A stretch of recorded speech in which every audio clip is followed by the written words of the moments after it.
They may look a bit sinister, but beneath the masks, they're doctors, lawyers, teachers. It's as if the Rotary Club went to war.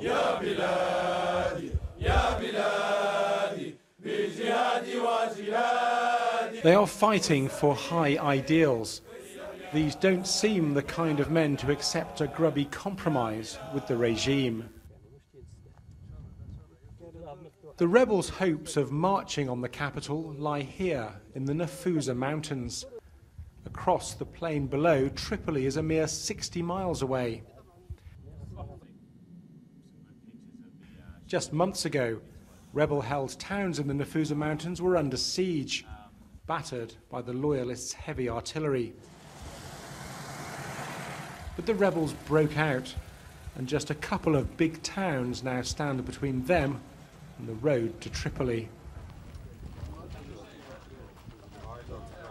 But this isn't a regular army, and it often seems like quite a sleepy little war.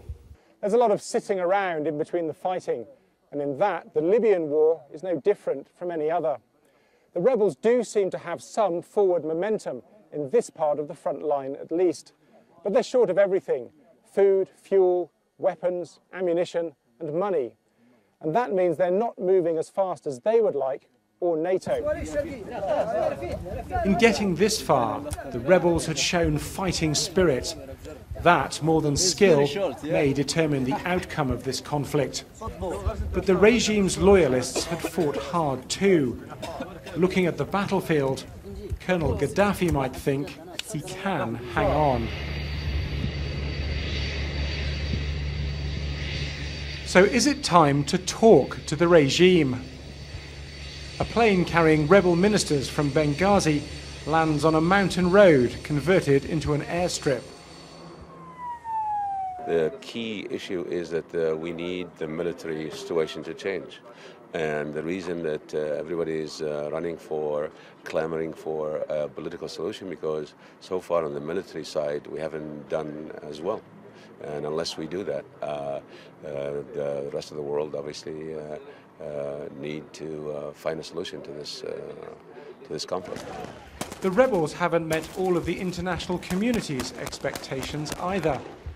There are reports of looting in the last place they captured. When the rebels move in, government supporters flee, terrified.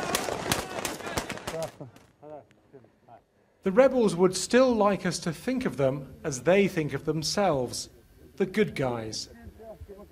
These are the men of Zawiya.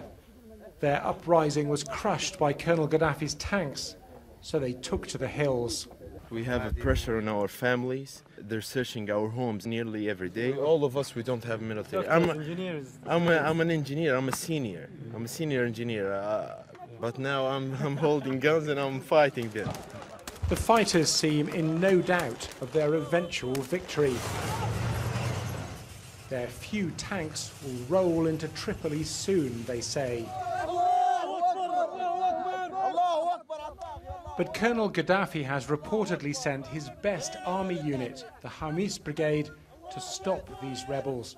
They're apparently in the last big town on the way to the capital. The colonel's fate, and that of the Libyan revolution, could be decided here in the Nafusa Mountains.